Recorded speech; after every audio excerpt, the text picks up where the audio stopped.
Tanpa sadar, Neta menyadarkan kepalanya di bahu Eka, memejamkan mata, mencoba menetarkan perasaannya yang telah berkecamuk. Diraihnya tangan Eka, lalu digenggamnya.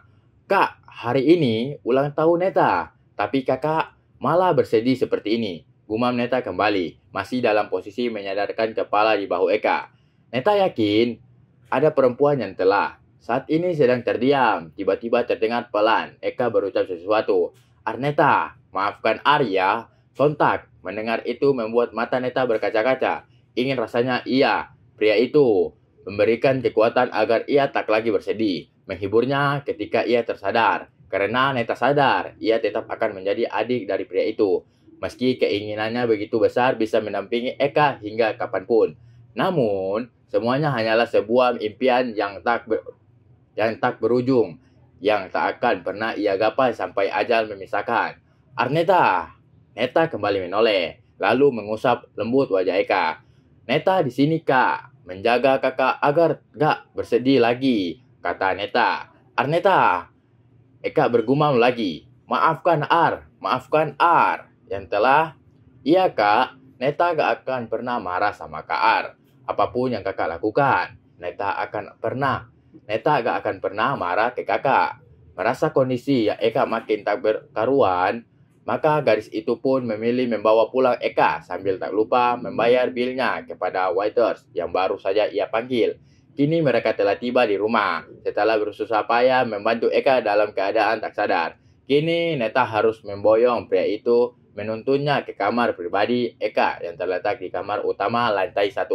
Suasana dalam kamar cukup dingin karena Neta yang sebelumnya telah menyetel AC di angka 16 derajat. Dan kini Eka telah terbaring di atas setelah bersusah payah Neta membantunya hingga ia telah berada bersama-sama di dalam kamar ini.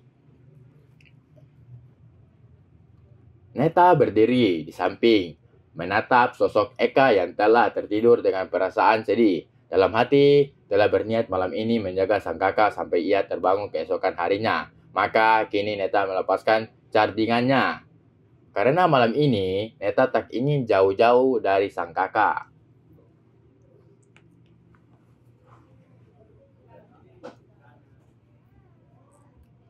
Malam ini adalah ulang tahun gadis itu. Meski pria yang telah ia tetap saat ini tak sadarkan diri, namun ia bersyukur bisa melewati malam ini berdua dengannya.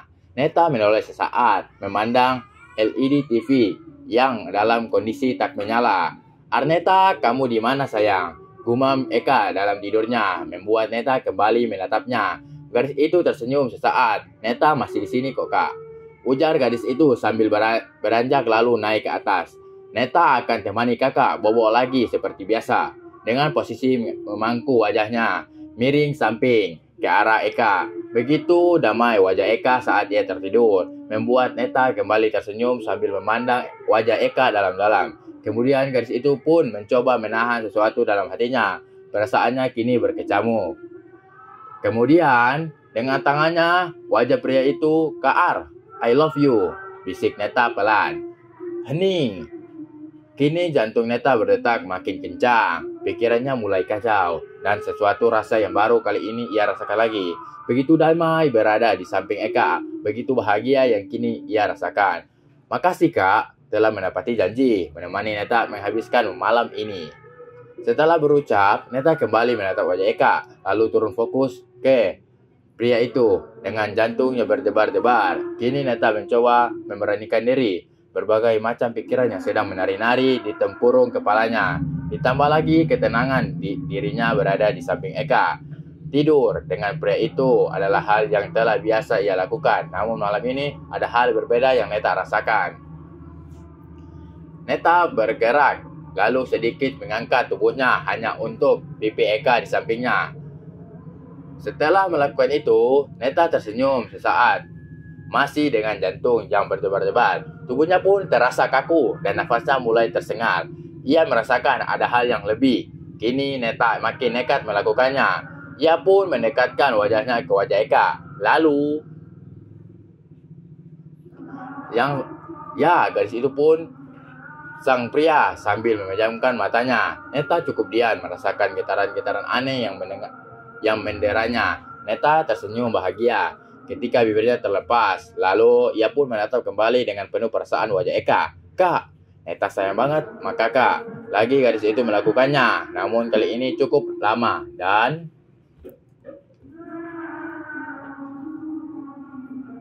apa Bobby tertangkap.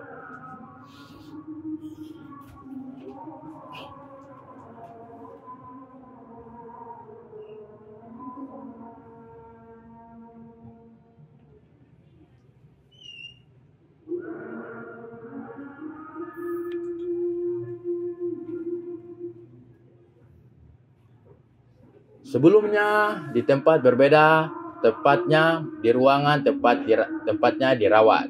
Rere telah sadar 2 jam yang lalu dan kini ia sedang memejamkan mata, berusaha agar tertidur.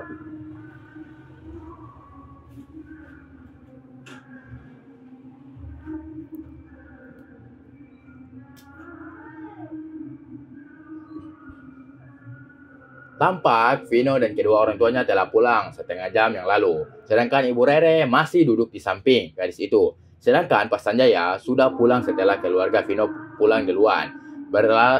Beralasan jika besok banyak hal yang Pak Sanjaya akan lakukan, maka malam ini ia belum bisa menemani istrinya menjaga sang putri tercintanya di rumah sakit. Rere yang masih berusaha melawan perasaannya akan suatu hal masih saja belum bisa tertidur. Pikirannya ke seseorang yang sepertinya begitu nyata hadir di ruangan ini. Benaknya bertanya-tanya, apakah pria itu datang ke sini? Dari mana ia mendapatkan informasi tetangganya yang sedang dirawat di rumah sakit Abidin Mandiri? Namun, sejak ia sadar, sejak dalam mimpinya tadi, berasa seperti nyata mendengar suara pria itu. Mendapatkan kecupan dari pria itu, namun semuanya hanyalah sebuah kembang mimpinya karena terlalu memikirkan kejadian malam itu.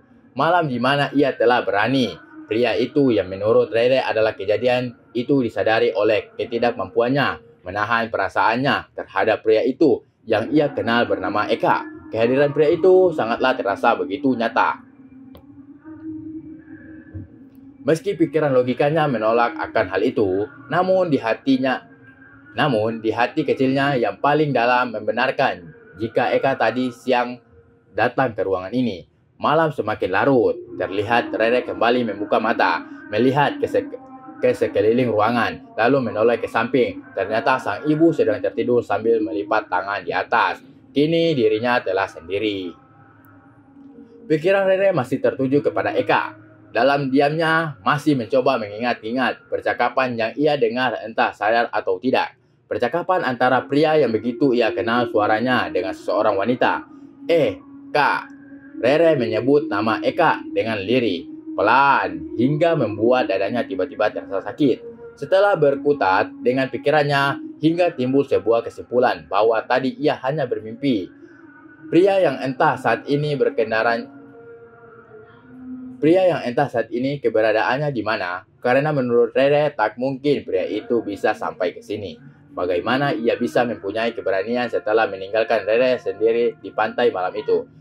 Kegalauannya malam ini membuat Rere makin sulit tertidur. Ia mengingat kembali saat dirinya menangis menyesali atas perlakuannya kepada Eka. Walau perih yang ia rasakan, namun yang jelas ia pun sudah merasa plong setelah pria itu sebagai ungkapan dari apa yang ia rasakan. Semua perasaannya kepada Eka, sang cleaning service. Rere berbisik sendiri, mengungkapkan perasaannya dan juga permintaan maafnya karena telah berlaku tak menyenangkan. Akan tetapi senyuman itu sebenarnya adalah cara menutupi perasaan kesakitannya setelah mencoba mengusir dan berpikir jika memang sejak tadi ia hanya bermimpi kedatangan Eka di sampingnya. Kembali gadis itu terdiam, menatap ke atas langit-langit dengan tatapan kosong, menetapi nasibnya setelah hari ini. Apalagi ia tadi mendengar pembicaraan kedua orang tuanya.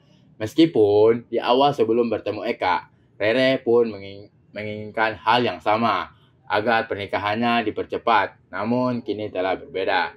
Apakah semudah itu masa depan yang ia berikan kepada Vino? Apakah saat ini ia tak lagi mencintai pria itu? Tampak Rere tak membenarkan hal itu. Bukan tidak mencintai pria itu, melainkan memang tak pernah ia mencintainya. ia rasakan selama ini hanyalah mengukar kewajibannya sebagai anak yang berbakti kepada orang tua. Mengingat kejadian di mana ia tak berani menoleh saat ia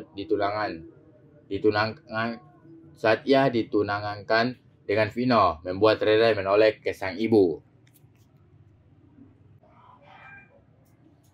Mengingat kejadian di mana ia tak berani menoleh saat ia ditunangkan dengan Vino, membuat Rere menoleh ke sang ibu.